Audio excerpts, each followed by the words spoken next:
Apa yang dimaksudkan bertajalli? Ya, bertajalli ini artinya kita sebenarnya tidak bisa bertajalli ya. Hanya Allah yang artinya Tuhan ini menguasai diri kita, itu bertajalli. Ya, begitu. Ya. Lalu bagaimana kita kalau manusia itu bertajalli? Yang dikatakan bertajalli artinya kita ini mempertajalikan diri kita. Ya. Kita ini kalau kita mampu bertajalli berarti kita harus mematikan diri kita. Itu kita sudah bertajalli itu. Ya, mematikan diri keakuan kemanusiaan kita ini. Itu namanya bertajalli. Ya, bertajalli. Contohnya Bang Alan lagi nonton film.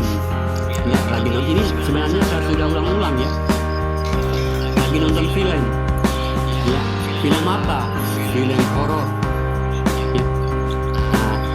Saking seriusnya Bang Alan ini nonton film sehingga dia mampu bertajalli. Kenapa? Dia sudah tidak merasa dirinya yang menonton, dia seakan-akan yang bermain di dalam film itu. Ya, makanya film itu pas dia kagetin, Bang Alan ini ikut kaget nih. Ya, kenapa? Perasaannya sudah di film itu. Ya, perasaannya, hatinya, jiwanya sudah artinya dia sudah pindahkan ke film itu, dalam cerita film horor itu, sehingga dia tidak lagi merasa dia yang menonton. Ya, pas kejadian-kejadian dalam film pasti dia akan teriak-teriak tuh, wow, ini ya, serang kayak gini ya. Kenapa? Memang dia sudah bertajalli. Ya, sudah bertajalli. Sama dengan begitu kita. Ya. Kalau memang ini dirinya Allah, ya, diri wujudnya Allah. Kita harus bagaimana mematikan diri kita. Itu bertajalli itu. Allah sudah menguasai diri kita. Ya, itu yang dikatakan bertajalli. Ya, namanya Allah. Bagaimana kita ini adalah zuhiru rabbinya Allah. Dengan bagaimana caranya? Dengan mematikan diri kita tadi. Ya. Biar kita mampu mentajalikan diri kita. Ya. Tapi sesungguhnya dialah yang menguasai diri kita. Jadi dalam hal ini dua perkara di dalam kita belajar mendapatkan ketuhanan diri kepada Allah, mendekatkan diri kepada Allah ini ada dua kodat atau dikatakan dua tajalli. Pertama dikatakan Allahu Robbil Alamin. Ya, ini pencariannya ke tingkat wujud zat ya, zat awal mula jadi. Ya, jangan kalau kita mengkaji sahabat beriman ya, jangan kita mencampur-campurkan ya. Kalau kita mencampur-campurkan itu akan keliru ya. Kalau kita mengkaji ya, harus kita tahu makomnya ya, makomnya kaji ya. Kita harus juga tahu apa yang kita kaji ya. Makomnya ilmu ini harus kita paham. Jangan kita hantam semua ya. Kalau kita hantam semua itu nanti hakikat juga masuk, tasawuf juga masuk, ya, tarekat juga masuk. Itu bukan pemahaman, itu bukan ilmu ya, tapi itu asumsi ya, suka-suka cerita bukan gitu. Ya, itu bukan ilmu itu ya, itu asumsi, itu artinya bukan memang untuk dipakai. Ya, tapi kalau dari kaji Al-Quran, inilah artinya tidak ada artinya. Kalau kita bahas ini ya bahas itu ya, apa yang dikaji itu tidak bisa menambah, tidak bisa kita mengurangi ya. Ini tentang Allahu Robbil Alamin ya. Ini pencariannya ke tingkat wujud zat ya, karena wujud zat ini awal mula jadi ya. Ini yang dikatakan kun ya, tingkatnya Robbil Alamin ya, yaitu Tuhan dari sekalian alam. Dia tingkatannya kunah ya, tingkatannya kunah dia ini ya, bukan kun. Yang kedua adalah ilahinas ya. Kalau ilahinas adalah hakikat pencarian diri, yaitu Tuhan bagi diri ya. Tuhan bagi diri ilahinas ya, dengan Robbil Alamin memiliki dua fungsi ya. Ini kalau nggak tahu kajinya, ini ilahinas ya Robbi itu juga ya, Robbil Alamin juga itu.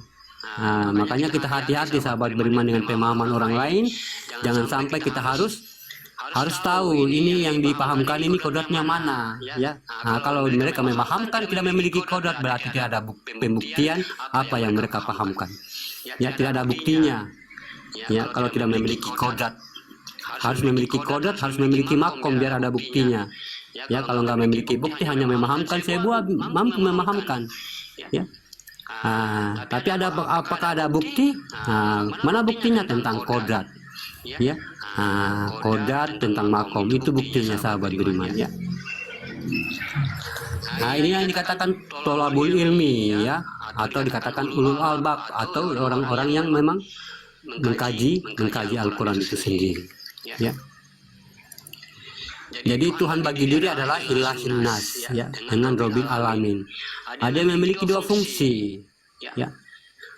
Yang menjadi, artinya yang dikatakan fungsi pertama adalah seusul zat, yang pertama zohiru rabbi, ya.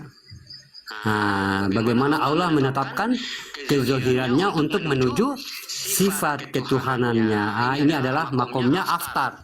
Ini saya sebutin makom, ya. Makanya harus ada bukti, harus ada kodrat, ya. Ini penempatan. Makanya kalau kita mengkajikan harus lengkap, ya, harus selesai. Ya, ada makomnya, ada kodratnya. Ya, jangan asal kita hantam nur sir ini, ya. Lantas kita tidak membuktikan. Ya, kenapa? Nanti ada yang bertanya. Ya, kalau orang pandai yang mendengar, nanti kalau ada yang bertanya kayak gimana tuh? Mana yang dikaji? Mana makomnya yang dikaji? Ya. Nah, gitu sahabat beriman. Ini adalah makomnya aftar. Apa itu aftar? Alif yang kelihatan, ya. Kalau alif dia nyata, sahabat beriman, ya, dia nyata sendiri itu baru kelihatan. Itu dia katakan aftar. Dia nyata, nampak, wujud, ya. Atau dikatakan Robbil alamin, ya. Ini sifatnya disembah, ya, oleh sekalian alam, ya, karena wujud zat yang didirikan untuk disembah sekalian alam. Inilah hayatnya Allah, ya, nur, ya, nur di dalam hayat menyembah pada zat, ya. Nah, ini dikatakan Robbil alamin atau Tuhan dari sekalian alam, ya. Jadi ini adalah keterpisahan, ya, sahabat beriman. Nah, bagaimana dengan ilahin nas? Ini adalah wujud yang saya katakan tadi, ya. Sesungguhnya manusia itu sudah ada tapi belum terlihat. Surat Maryam, ya. Ini dikatakan wujud, ya. Wujud atau dikatakan dalam bahasa tauhidnya titik, ya. Makanya alif titik dulu, ya, dari titik menjadi huruf menjadi ayat, surat menjadi kitab. Ya, awal